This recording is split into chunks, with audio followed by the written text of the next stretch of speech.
अरहंत भाषयतम गणहर देवे हि गंतियम समम प्रणमामि भक्ति जुतो सुदनान महो वही शिरसा पयाणि सुबारह कोटि सैन सुलख तिरासी ज्योति भरेण सहस 58 पंचमियाणी सयापन मामी जिणिंदवाणी। द्वादशांक जिनवाणी के 112 करोड़ 83,58,000 5 पदों को मैं हाथ जोड़कर नमस्कार करता हूँ। तीर्थंकर उद्देश्य श्रुताय नमो नमः। रत्न त्रयधारक आचार्य उपाध्याय साधु परमेष्टिभ्यो नमो नमः। हमारा यहाँ पर धवला पुस्तक 6 आचार्य वीरसेन द्वारा विरचित षटखंडागम के प्रथम 5 खंडों पर धवला टीका है। उसमें से पुस्तक 6 के आधार से हमारी 8वीं चूलिका के अंतर पर चारित्रमुखी क्षपणा का विधान चल रहा है। बात चल रही है नवे गुणस्थान की। नवे गुणस्थान के 2 भाग है, सवेद भाग और अपवेद भाग। अपगत वेदी जब होता है, उस अपगत वेदी के भी 4 भाग करते हैं। प्रथम भाग में जब तक कि चारों कषाय का उदय है, उसके बाद में अपगत वेदी के दूसरे भाग में क्रोध कषाय का उदय नहीं है। तो जिस भाग में क्रोध कषाय का उदय है वो पहले भाग में, उस भाग में 3 क्रिया करता है। एक बोला उस समय को बोले अश्वकरण काल, दूसरे का नाम दिया उन्होंने, क्या दिया दूसरे का नाम? कृष्टिकरण काल, और तीसरे का नाम दिया काल। अच्छा मैंने आपने पढ़ा था अश्वकरण काल में क्या होता है? अपूर्व स्पर्धक की रचना होती है। अश्वकरण काल में क्या होता है? उसको दूसरे तरफ क्या, यहाँ तो लिखा अश्वकरण काल, लेकिन अश्वकरण काल में क्या किया उन्होंने? अपूर्व स्पर्धक की रचना की। क्या बात चल रही है उषा दोषी कि जो अपगत वेदी है उसका पहले भाग में 4 भाग है। पहले भाग में चारों कषाय का उदय है, दूसरे भाग में केवल क्रोध को छोड़कर 3 कषाय का उदय है। अपगत वेदी के तीसरे भाग के अंदर क्या है? माया और लोभ का उदय है, और अपगत वेदी के चौथे भाग में केवल लोभ का उदय है। यहाँ जो बात चल रही है वह अपगत वेदी के पहले भाग में जहाँ क्रोध कषाय का उदय है उसको बोलते हैं क्रोध वेदक काल। क्या बोलते हैं? क्रोध वेदक काल। इस काल में 3 बातें होगी। अश्वकरण काल, इन काल को कितने भागों में? तीनों को बराबर बांटा, 1/3 1/3 1/3। पहले भाग में क्या बांटा उन्होंने? उन्होंने पहले भाग के अंदर क्या बताया? अश्वकरण काल। उसमें क्या होगा? अपूर्व स्पर्धक की रचना होगी। दूसरे काल क्या है? कृष्ण कृष्टिकरण। उसमें क्या होगा? क्रोध की कृष्टिया, बाकी की बनेगी लेकिन क्रोध की बात चल रही है तो क्रोध का। और तीसरे में क्या होगा? क्रोध कषाय कृष्टि वेदक काल में आकर उसका वेदन कर। ये बात उन्होंने बोली। तो आशा में आप पढ़ रहे थे, यहाँ पर कौन सा पैराग्राफ है? 374 की 4थी लाइन से आपको पढ़ना। अश्वकरण के समाप्त होने पर पढ़िए। अश्वकर्ण के समाप्त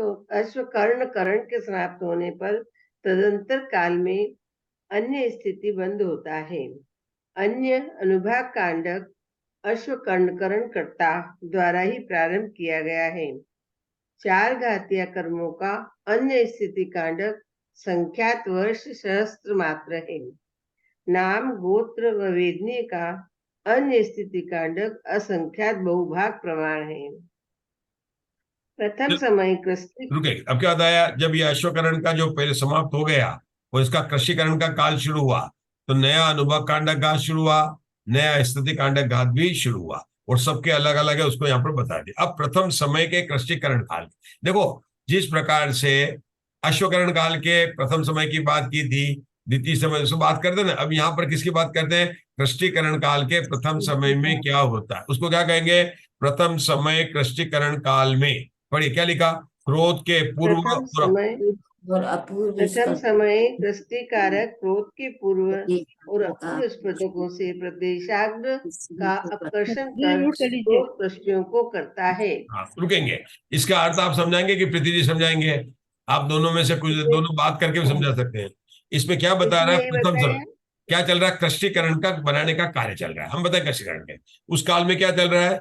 क्रोध के, क्योंकि क्रोध की बात चल रही है तो क्रोध की अपूर्व स्पर्धक बनाए थे। कब बनाए थे आशा बहन? अश्वकरण काल में क्रोध के अपूर्व स्पर्धक बनाए थे। लेकिन यहाँ लिखा कि पूर्व भी है। इसका मतलब क्या हुआ कि सारे पूर्व स्पर्धकों के कृष्टि नहीं, स्पर्धक नहीं बन पाए थे। तो तभी तो लिख रहे हैं क्रोध के पूर्व और अपूर्व स्पर्धक, मतलब दोनों पड़े हुए सत्ता में। कृष्टिकरण काल का जब पहला समय शुरू हो रहा है तो क्रोध के पूर्व स्पर्धक भी है और अपूर्व स्पर्धक भी है। उनको क्या, उनके प्रदेशाग्र का अपकर्षण करके, है ना, मतलब उनकी जितने कर्म परमाणु है, प्रदेशाग्र कर्म परमाणु जो पड़े हैं उनमें अपकर्षण भागार्थ से लिया, और क्या क्या, क्रोध की कृष्टि को करता है। जैसे पहले पूर्व स्पर्धकों में से परमाणु लेकर उसने अपूर्व स्पर्धक बनाए थे, और हमने देखा था जब आज किरण जी भाई साहब ने शुरू किया था ना, तो कैसे प्रदेश को देता। अब क्या बात कर रहे हैं, कृष्टियों की रचना कहते हैं। अंतर क्या है, जितना स्पर्धकों का अनुभाग है उससे कई गुणाहीन अनंतवा भाग किसका है, कृष्टियों का अनुभाग है। आपको पता है 10वें गुणस्थान का क्या उदाहरण दिया जाता है? और लालिमा वाला तो हाँ, कौसमबी लालिमाला वही उधर है जाता है। आप लोग गुणस्थान की गुणस्थान विवेचन अन्ना जी की क्या दिया उन्होंने, जैसे कोई कौसमबी वस्त्र। साड़ी खरीद कर लाया, थी तो गुलाबी, 2 बार धोया तो पुराने जमाने की तरह कच्चा रंग था, तो क्यों देखो तो कि हाँ पुरानी लेकिन सफेद लग रही है। ऐसा उस साड़ी को पहने तो दूसरा देखेगा तो सफेद है, लेकिन अपन देखेंगे तो थोड़ी थोड़ी सी लाल। लालिमा दिखाई देती है। फिर पुराने जमाने में रंगरेज के पास दे देते थे, फिर रंग करते थे, फिर लाते थे, फिर आजकल तो प्रीति जी आपको करना नहीं पड़ता है। पुराने जमाने में बहुत चलता था, रंगरेज ये होते थे, तो साड़ियों को ही रंगते रहते थे और सुखाते थे। तो ऐसा रंग इतना सूक्ष्म हो जाता है 10वें गुण स्थान के अंदर। यहाँ पर अब क्या बन रहा है, स्पर्धक बन रहे हैं, तो स्पर्धकों ये कृष्टि बन रही है, सॉरी कृष्टि बन रही है। तो कृष्टि कहां से बन रही है कि पूर्व स्पर्धक और अपूर्व स्पर्धक वहां से द्रव्य को लेकर यहाँ डालता है, अपकर्षण करके कृष्टियों की रचना करता है। कृष्टि की रचना कहाँ करेगा, पूर्व स्पर्धक के नीचे अपूर्व स्पर्धक बने थे, अपूर्व स्पर्धक के नीचे कृष्टिकरण बनेगा। यह तो बता दिया नीचे, लेकिन क्या लिफ्ट की तरह से नीचे कि नहीं नहीं नहीं नहीं। जैसे हमने कहा था कि पूर्व स्पर्धक 0 डिग्री पर है तो -30 पर आए, नीचे -70 पर आए, -100 पर आए। बस जैसे जैसे टेम्परेचर कम होता है, ऐसे जैसे जैसे अनुभाग कम होता है, तो अपूर्व स्पर्धक के नीचे एक उससे भी कम अनुभाग वाली कृष्टियों की रचना होगी। ये बात आपने पढ़ा। अब आगे की बात पढ़ रहे हैं, मान की बात पढ़ रहे हैं। ये प्रीति जी जितुनकर पढ़ रहे हैं, मान से पढ़िए, प्रीति जी पढ़िए। मान से प्रत्यक्षाग्र का अपकर्षण कर मान कृष्टियों को करता है। हाँ माया से प्रत्यक्षाग्र का अपकर्षण कर माया कृष्टियों को करता है। लोभ से प्रत्यक्षाग्र का अपकर्षण कर लोभ कृष्टियों को करता है। ये सब चारों प्रकार की कृष्टियां गणना से एक स्पर्धक की वर्गणाओं के अनंतवें भाग प्रमाण होती है। हाँ, अभी कितने बनाई है कि अनंत विभाग प्रमाण होती किसकी, जो पूर्व स्पर्धक है ना, एक स्पर्धक ऊपर ऊपर जो स्पर्धक बने थे, उस एक स्पर्धक में जितनी वर्गणा होती है उसके अनंत भाग कृष्टियों की संख्या बताई गई। ये बात उन्होंने यहाँ पर बताई है, ठीक है। अब देखिए, पढ़िए आगे पढ़िए प्रीति जी। प्रथम समय में निर्वर्तित कृष्टियों के तीव्र मंदता से अल्प बहुत्व को कहते हैं। हाँ, आप लोगों को वह सबका इस इंतजार था प्रकार है। कि कृष्टियां बन रही है तो इसमें अनुभाग कितना कम हो गया। तो आचार्य कहते हैं रुकिए रुकिए, हम बताते हैं आपको। तीव्र मंद मतलब अनुभाग की बात करते हैं। अभी तो पृथ्वी जी ने पढ़ा था कि अनुभाग कृष्टियां बनती है, कितनी बनती है कि एक स्पर्धक में जितनी वर्गणा होती है उस वर्गणाओं के अनंतवें भाग इसके प्रमाण अनंतवें कृष्टियां भाग बनती है। प्रमाण। अब प्रीति जी क्या पढ़ने जा रहे हैं कि प्रथम समय में निर्जरित होने, जो निर्वृत्त मतलब जो नई कृष्टियां बनी, उसमें अनुभाग की क्या पोजीशन है उसको अल्प बहुत से बता रहे हैं। वह इस प्रकार है। नंबर 1, यहाँ पर भी नंबर देना पड़े, बोलो। नंबर 1, लोभ की हाँ, लोभ की जघन्य कृष्टि स्तोक है। तो द्वितीय कृष्टि अनंत गुणी है। इस प्रकार अनंत गुणी श्रेणी के से प्रथम संग्रह कृष्टि की अंतिम कृष्टि तक ले जाना चाहिए। उस प्रथम संग्रह कृष्टि की अंतिम कृष्टि से द्वितीय संग्रह कृष्टि की जघन्य कृष्टि अनंत गुणी है। यह गुणाकार 12 ही संग्रह कृष्टियों के स्वस्थान गुणाकारों से अनंत गुणा है। प्रथम संग्रह कृष्टि के में जो क्रम है वही द्वितीय संग्रह कृष्टि में है। पढ़ लीजिए आप पढ़ू बिल्कुल। आगे। हाँ बिल्कुल, बिना समझे पढ़ रहे हैं अपन, पढ़ो। आपको हाँ, लगेगा कहा इससे कैसे। आगे हम भी हाँ, पढ़ेंगे। इससे आगे द्वितीय और तृतीय संग्रह कृष्टियों का अंतर प्रथम और द्वितीय संग्रह कृष्टियों के अंतर समान ही है। इस प्रकार ये लोक की 3 संग्रह कृष्टियां हैं। लोभ की तृतीय संग्रह कृष्टियां की जो अंतिम कृष्टि है उससे माया की जघन्य कृष्टि अनंत गुणी होती है। माया की भी उसी क्रम से तीन संग्रह कृष्टियां हैं। माया की जो तृतीय संग्रह कृष्टि है उसकी अंतिम कृष्टि के मान की जघन्य कृष्टि अनंत गुणी होती है।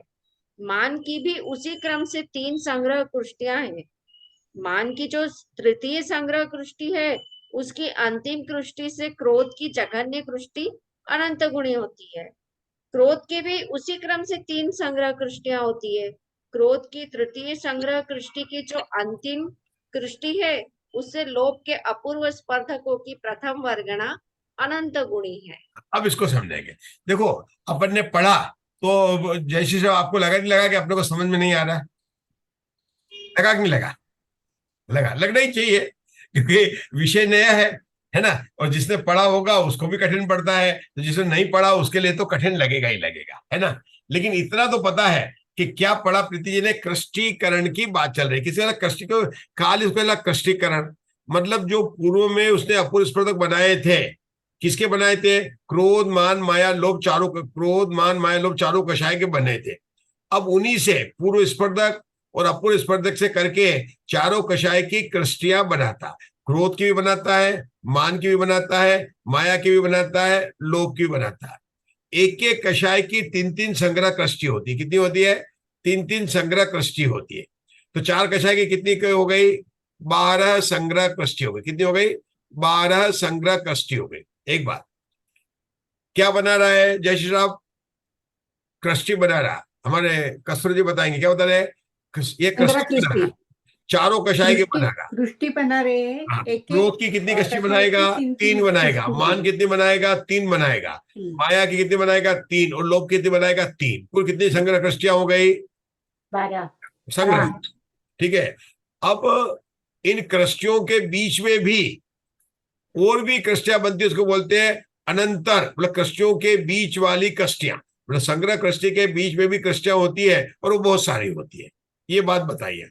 अब इन कृष्टियों को समझेंगे कैसे, तो उसके लिए अपन को देखेंगे। उसके बिना अपने को समझ में थोड़ा आसानी पड़ेगा, इसके देखे से।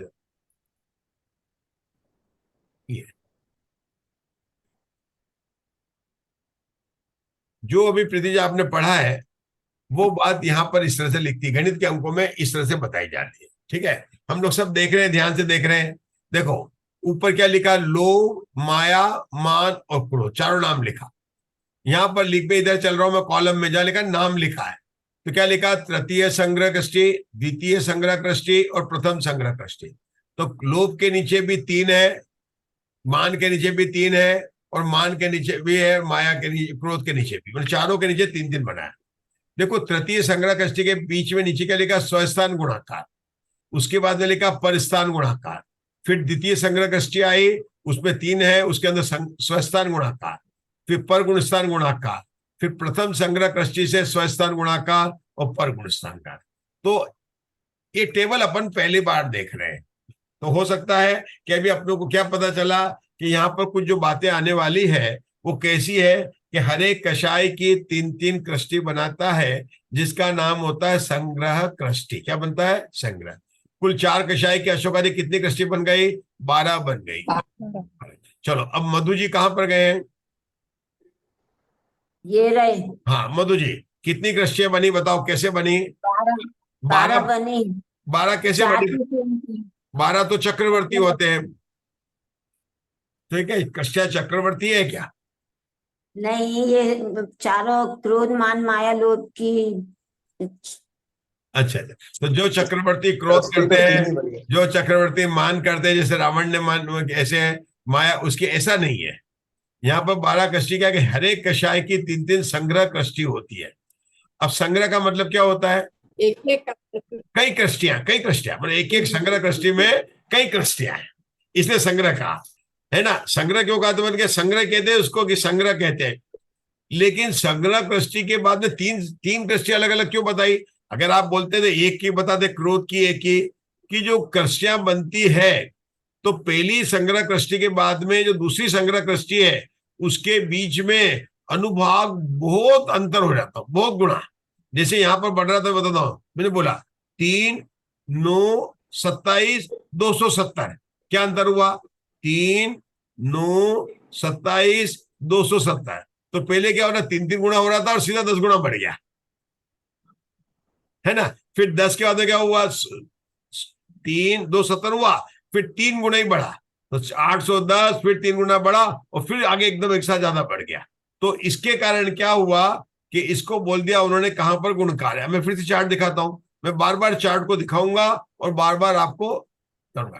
तो अभी अपन ने देखा कि जैसे ये लोभ कषाय की पहले कॉलम में देख रहे हैं, तो जगन्य कृष्टि है, ये 2 गुणाकार, कुछ कृष्टियों का गुणाकार 2 है, उससे दुगने 4 है, 4 इस गुणाकार से बढ़ रही थी। तो ये क्या हो गया, प्रथम संग्रह कृष्टि के अंदर अंतर कृष्टि है, जिसको क्या कहेंगे, कृष्टि अंतर, ये अंदर पड़ी हुई है। लेकिन प्रथम संग्रह कृष्टि यहां पर है, द्वितीय यहां पर, उसके बीच परिस्थान गुणकार, कि यहां के बाद में 8 के बाद में गुणकार सीधा जो है यहां पर आ गया 42, जिसको हम बादाल बोलते हैं, 32 बादाल, इतना जो है उसका बढ़ गया। उन्होंने बताया 42 अपन पढ़ा था ना, अपन दीर्घ वर्ग धारा में बोला था, पहला स्थान 4, फिर दूसरा 16, 256 पनटीर बादाल, वह संख्या है। तो जितनी बादाल है, ऐसे कितने, एक बादाल नहीं, 2 बादाल नहीं, 3 बादाल नहीं, 32 बादाल।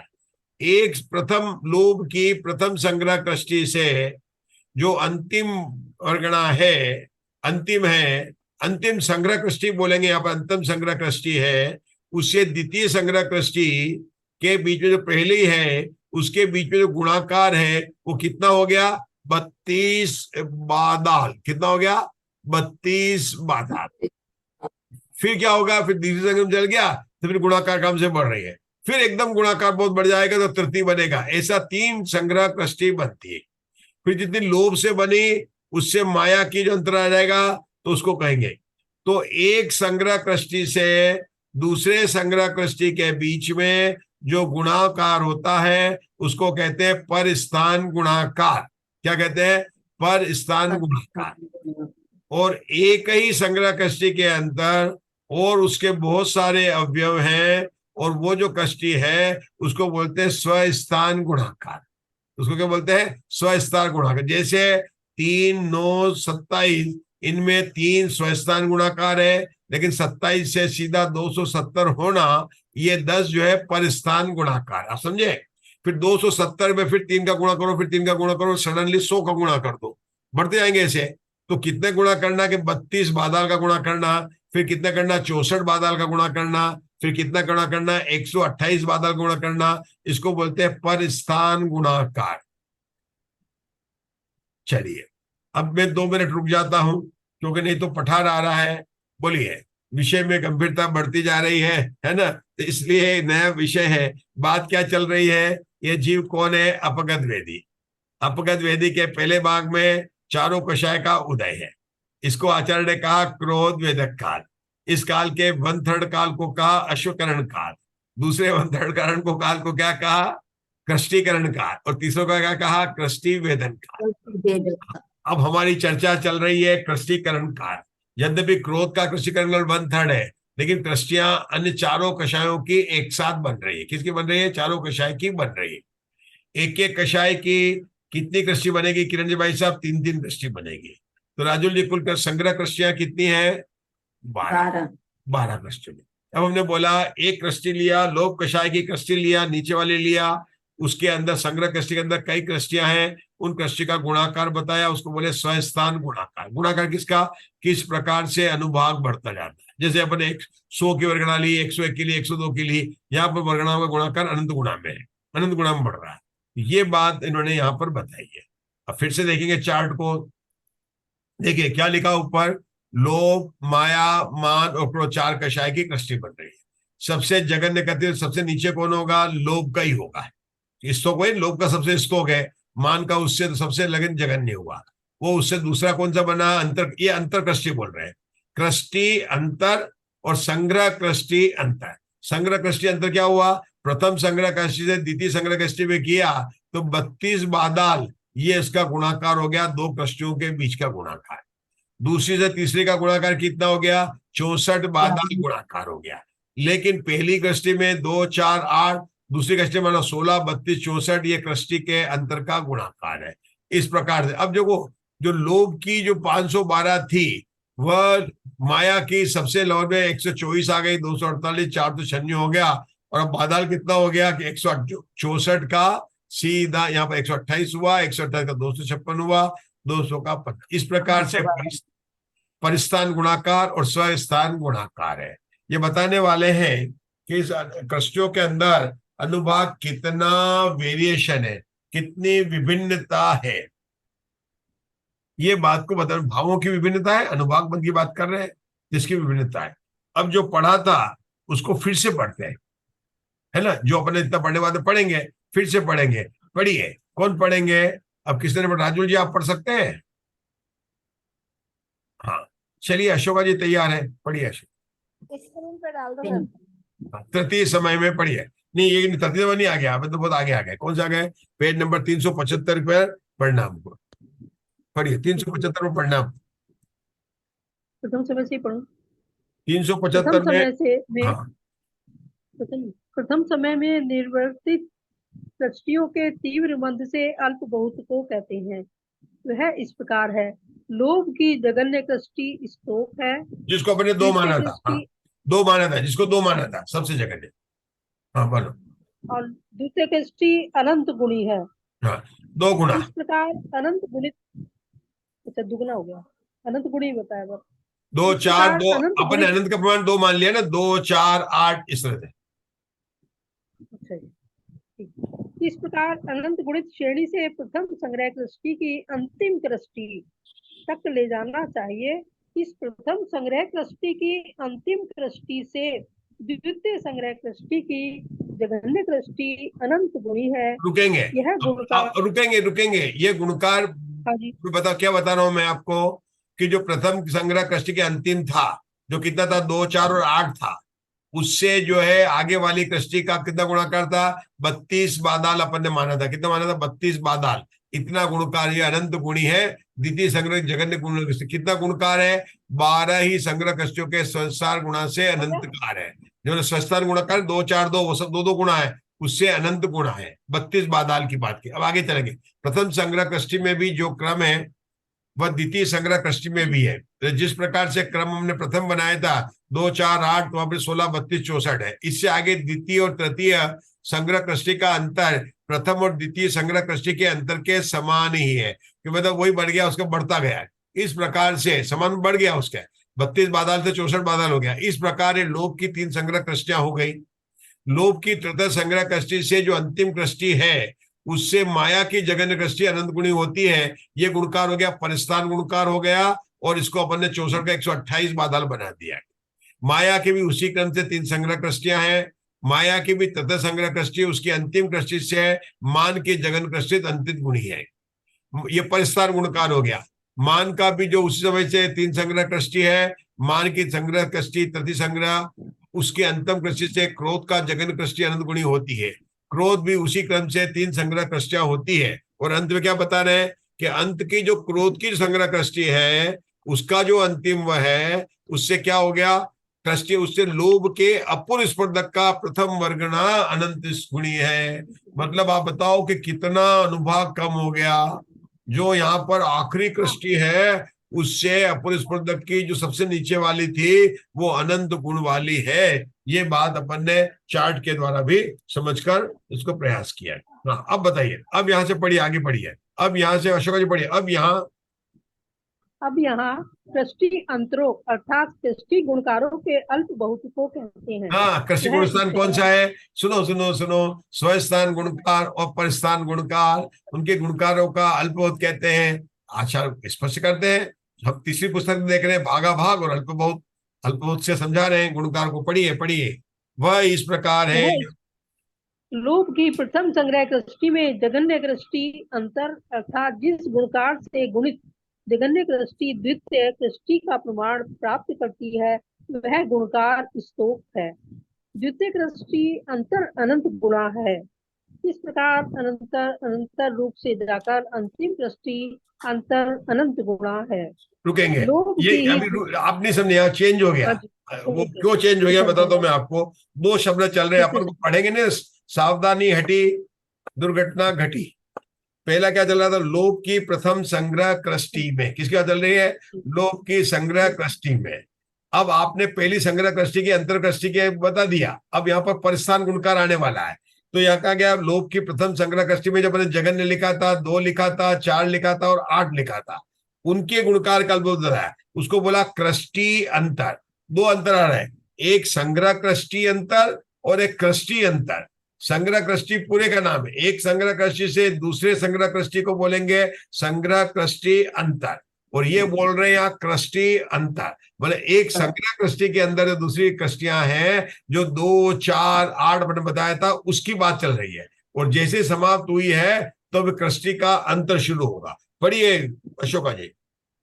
हाँ जी। इस प्रकार अनंतर अनंतर रूप से नहीं, लोभ की द्वितीय संग्रह कृष्टि में प्रथम कृष्टि का अंतर अनंत गुणा है। हाँ, लोभ की प्रथम संग्रह कृष्टि से द्वितीय कृष्टि में, जिसको अपन ने 32 बादाल बताया था, क्या बताया था? 32 बादाल। तो एक बार बताता हूँ, फिर से देखता हूँ। ये अपन इसको अल्पबहुत को पढ़ रहे हैं।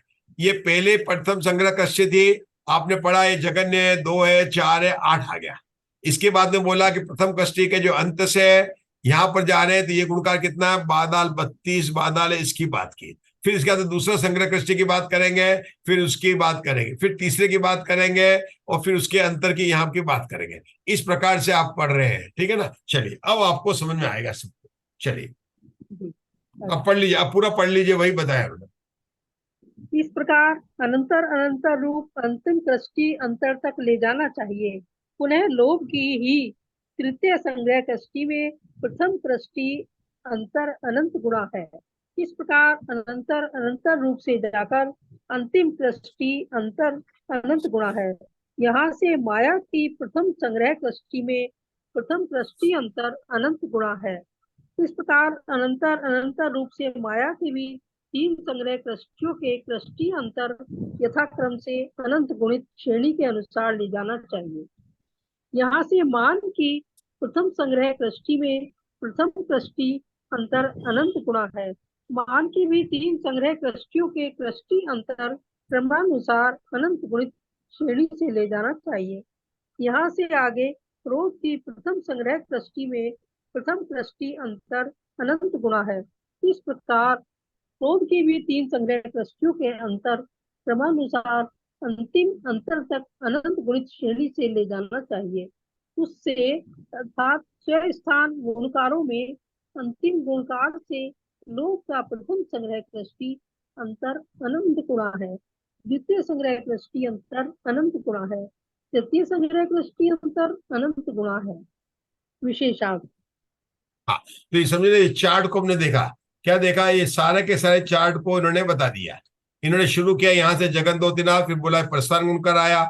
इस प्रकार से लोभ के बाद में माया के नीचे शुरू किया, फिर मान से शुरू किया, और फिर अंत में आ गया, और अंत के अंदर ये बात बता दी। इस प्रकार से हमने पूरा पढ़ा। अब विशेषार्थ में कुछ बातें और बता रहे हैं, वो अपन सुनने की पढ़ेंगे। पढ़े क्रोध, लोभ की लोभ की प्रथम संग्रह कृष्टि की अंतिम कृष्टि जिस गुणकार से गुणित होकर द्वितीय संग्रह कृष्टि की प्रथम कृष्टि को प्राप्त होती है, वह गुणकार लोभ का प्रथम संग्रह कृष्टि अंतर कहलाता है। हाँ, संग्रह इसी कृष्टि का प्रकार अंतर क्या क्या? लोभ की संग्रह कृष्टि अंतर किसे कहते हैं? कि प्रथम संग्रह कृष्टि और द्वितीय संग्रह कृष्टि के जो अंतर को होता है, उसका संग्रह कृष्टि अंतर कहते हैं। अशोका जी, आपने बहुत अच्छा पढ़ा। अब बताइए, संग्रह कृष्टि अंतर कितना है अपने चार्ट में? 32 बादाल। ये कितना हो गया? एक कितना हो गया? 32 बादाल। हाँ, ये अपन पढ़ा, इसको समझेंगे भी सही। ये देखो, ये 32 बादाल, ये पहली कश्ती है, ये दूसरी कश्ती है। इन दोनों का अंतर बादाल बादाल लिखा, 32 बादाल है। दूसरी तीसरे का अंतर कितना? 64 बादाल है। ये बात बताई जाए, ठीक है ना? बहुत बढ़िया। चलिए आगे पढ़िए। उसी इसी प्रकार प्रकार द्वितीय संग्रह कृष्टि की अंतिम कृष्टि जिस गुणकार से गुणित होकर तृतीय संग्रह कृष्टि की प्रथम कृष्टि को प्राप्त होती है, वह गुणकार द्वितीय संग्रह कृष्टि अंतर यानी 64 कहलाता है। हाँ, बड़ा। अब अशोका जी ने पकड़ लिया, 64 बादाल है। बहुत बढ़िया। हाँ, लोभ की लोभ का तृतीय संग्रह कृष्टि अंतर जय धवलाकार ने 3 प्रकार से बतलाया है। अब यहाँ पर एक बात बता रहे हैं सब, ये तो विषय चल रहा है, मूल ग्रंथ नहीं है। इसमें धवलाकार ने बताया है कि लोभ की क्या बताया उन्होंने? 3 प्रकार से। किसको बताया? लोभ की तृतीय संग्रह कृष्टि का अंतर बताया उन्होंने। कितना? लोभ की तृतीय कष्ट है। तो अपन एक अंतर तो अपन समझ गए कि लोभ की तृतीय से माया की प्रथम कृष्टि का अंतर, एक तो अपन समझ ही गए, उन्होंने उसको 3 प्रकार से बात किया। पर देखो कैसे हुआ, लोभ की, बोलो पढ़ो, पहला अंतर जी, लोभ की द्वितीय संग्रह कृष्टि संबंधी अंतिम कृष्टि जिस गुणकार से गुणित होकर लोभ की ही तृतीय कृष्टि संबंधी अंतिम कृष्टि को प्राप्त होती है, वह लोभ का तृतीय संग्रह कृष्टि अंतर है। मतलब आचार्य ने किसे अथवा बताया कि लोभ की दूसरा संग्रह कृष्टि से तीसरे में गए तो वो तीसरी कृष्टि का अंतर हो गया, एक पॉइंट बता दिया। मतलब क्या हो गया, जी 64 से 128 वाले में एक अंतर क्या बताया उन्होंने, ये वाला कि इन दोनों का कंपेयर किया, ये दूसरी थी, दूसरी से तीसरे में गए तो अंतर कितना हो गया, 42, 64, 62 था, ये जो है तीसरे का हो गया, एक पॉइंट ही बताया। दूसरा क्या बता रहे हैं, दूसरा बताएंगे कि जो लोभ की तीसरी से मान की जो पहली माया की पहली है उसके अंतर को बोल सकते हैं, लोभ से तीसरी कष्टि से अंतर हो गया। पढ़िए दूसरा तृतीय अथवा। संग्रह कृष्टि और अपूर्व स्पर्धक की आदि वर्णना का अंतर तृतीय संग्रह कृष्टि अंतर समझना चाहिए। हाँ अथवा लोभ की तृतीय और माया की प्रथम संग्रह कृष्टि का गुणकार लोभ का तृतीय संग्रह कृष्टि अंतर है। हाँ, ये अपन ने चार्ट बताया था, लेकिन दूसरे पॉइंट में उन्होंने क्या बताया कि संग्रह कृष्टि और अपूर्व स्पर्धा, तो अपूर्व उधर से बने ना, तो उसका अंतर भी बता सकते हैं कि लोभ कृष्टि में कितना अंतर है। इस प्रकार से 3 प्रकार से एक ही बात को इसी प्रकार जी माया आदि की भी संग्रह कृष्टि अंतर जानना चाहिए। अब आगे पढ़ना, लोभ और माया का अंतर अनंत गुणा है। माया का प्रथम संग्रह कृष्टि अंतर अनंत गुणा है। द्वितीय संग्रह कृष्टि अंतर अनंत गुणा है। तृतीय संग्रह कृष्टि अंतर अनंत गुणा है। माया और मान का अंतर अनंत गुणा है। मान का प्रथम संग्रह कृष्टि अंतर अनंत गुणा है। द्वितीय संग्रह कृष्टि अंतर अनंत गुणा है। तृतीय संग्रह कृष्टि अंतर अनंत गुणा है। मान का और क्रोध का अंतर अनंत गुणा है। क्रोध का प्रथम संग्रह कृष्टि अंतर अनंत गुणा है। द्वितीय संग्रह कृष्टि अंतर अनंत गुणा है। तृतीय संग्रह कृष्टि अंतर अनंत गुणा है। क्रोध की अंतिम कृष्टि से लोभ के अपूर्व स्पर्धकों की प्रथम वर्णना का अंतर अनंत गुणा है। ये अपनी टेबल की बात पूरी हो गई जो अपन ने देखा था, उसकी बात बता दी। अब आगे का राजेश भैया पढ़ रहे हैं दिल्ली से, कहा, इंदौर से। हाँ पढ़िए, प्रथम समय में पढ़िए राजेश भैया, पुस्तक है आपके पास में? स्क्रीन पे डाल दो सर, स्क्रीन पे डालते जाओ ताकि समझ में आए। अच्छा स्क्रीन डाल देते, बिल्कुल डाल देते हैं, आप जैसा बोले। कौन सा पेज आ गया हमारा, 378 आ गया।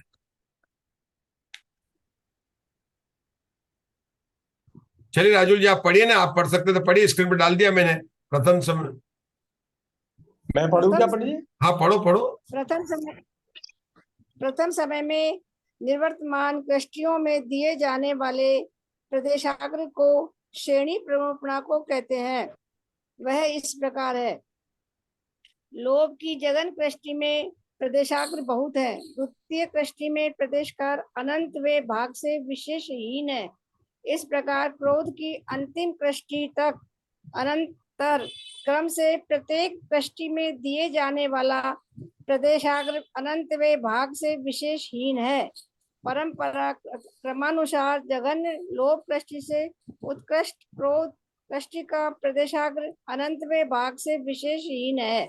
क्या बात बताया, जैसे आज शुरू में किरण भाई साहब शुरू किया था ना, स्पर्धक में कैसे द्रव्य दे रहे हैं, तो यहाँ पर भी द्रव्य दे रहे हैं, लेकिन विशेषहीन से एक के बाद में, जैसे अनुभाग की जब बात कर रहे थे तो वहां पर तो अंतर आ रहा था, एक बात बहुत ज्यादा बढ़ गया, लेकिन यहाँ पर जब प्रदेश देते, प्रदेश मतलब क्योंकि लोभ के जो परमाणु पड़े हुए हैं, कहां पर, संजरण लोभ कषाय के जो परमाणु पड़े हुए हैं, उन परमाणुओं इनको कृष्टि में देता है, तो पहली कृष्टि से दूसरी, दूसरी तीसरी में घटते हुए क्रम से देता है। इसी को उन्होंने यहाँ पर बताया।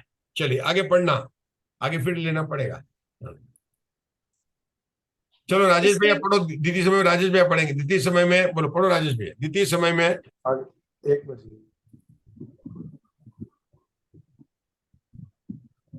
द्वितीय समय में प्रथम समय में निवर्तित कृष्टियों के असंख्यात व भाग मात्र अपूर्व कृष्टियों को करता है। एक एक संग्रह कृष्टि के नीचे अपूर्व कृष्टियों को करता है।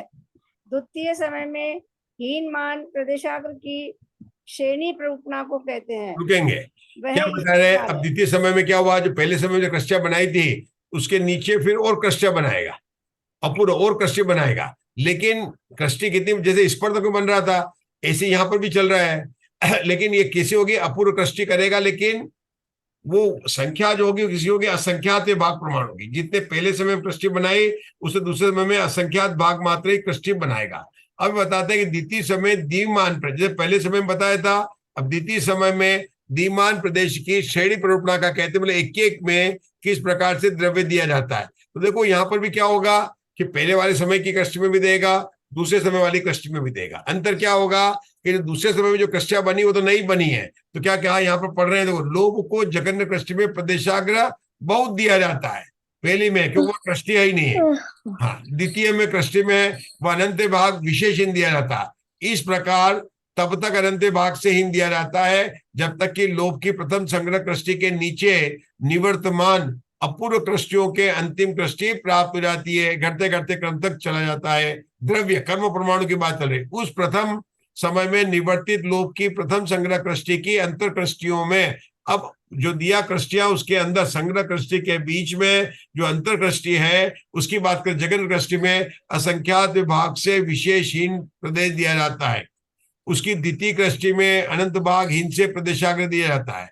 उसके आगे प्रथम समय में निवर्तित लोभ की प्रथम संग्रह कृष्टि की अंतर कृष्टि में अनंतर अनंतर रूप से प्रथम संग्रह कृष्टि की अंतिम अंतर कृष्टि तक अनंत भागहीन प्रदेश दिया जाता है।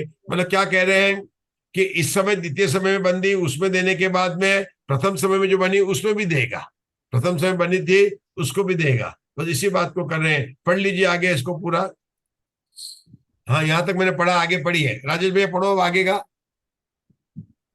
आपके पास पुस्तक उससे नहीं है द्वितीय तो। कृष्टि में अनंत भाग हीन प्रदेशाग्र दिया जाता है। उससे आगे प्रथम समय में निवर्तित लोभ की प्रथम संग्रह कृष्टि की अंतर कृष्टियों में अनंतर अनंतर रूप से प्रथम संग्रह कृष्टि की अंतिम अंतर कृष्टि तक अनंत भागहीन प्रदेशाग्र दिया जाता है। उससे लोभ की ही द्वितीय समय में निवर्तमान उस द्वितीय संग्रह कृष्टि की जगन कृष्टि में दीमान प्रदेशाग्र संख्यात में भाग से विशेष अधिक है। उसके आगे द्वितीय संग्रह कृष्टि के नीचे निवर्तमान अपूर्व कृष्टियों की अंतिम कृष्टि तक अनंत भागहीन प्रदेशाग्र दिया जाता है। उसी से प्रथम समय में निवर्तित पूर्व कृष्टियों की जगन्य कृष्टि में संख्यात में भाग से विशेषहीन प्रदेशाग्र दिया जाता है। इससे आगे द्वितीय संग्रह कृष्टि की अंतिम कृष्टि तक अनंतवें भाग से विशेषहीन प्रदेशाग्र दिया जाता है। तत्पश्चात द्वितीय संग्रह कृष्टि में जैसी विधि निरूपित की गई है वैसी ही विधि तृतीय संग्रह कृष्टि में भी जानना चाहिए। रुकेंगे, मतलब जो जैसे तीसरे समय में बनाई तो तीसरे समय में तो नए नई कृष्टि बनाएगी, वहां तो एक भी नहीं था। और दूसरे समय जो बनी थी तो उसमें देगा, घटते उसमें भी देगा और पहले समय वाली में भी देगा। तो जो दिया उसको बोलेंगे दीयमान द्रव्य, और उसको जो पहले दिए वाला प्लस नया देने के बाद में उसको बोल देंगे दृश्यमान द्रव्य। क्या बोलेंगे उसको? दृश्यमान द्रव्य बोल देंगे। इस प्रकार से उन्होंने बताया। इसी प्रकार से वे जो है हम पढ़ना है, सारे कषाय की बात करेंगे, ये का यही प्ररूपणा है, उसको पढ़ना। मधु जी ग्वालियर पढ़ेंगे अब। मधु जी ग्वालियर पढ़िए, कहां पर थे आपको यहां से पढ़। टाइम हो गया, टाइम हो गया, एक ही मिनट बचा है। तो जिनवाणी स्तुति कर लेते हैं, चलिए। निज निधि निज में बताई अनंत उपकार है, इसके लिए जिनवाणी माँ को वंदना शत बार है, वंदना शत बार है। 9 बार नमोकार। नमो अरिहंताणं, नमो सिद्धाणं, नमो आयरियाणं, नमो वच्छायाणं, नमो लोये सवसाऊणं, नमो अरिहंताणं, नमो सिद्धाणं, नमो आयरियाणं, नमो वच्छायाणं, नमो लोये सवसाऊणं, नमो अरिहंताणं।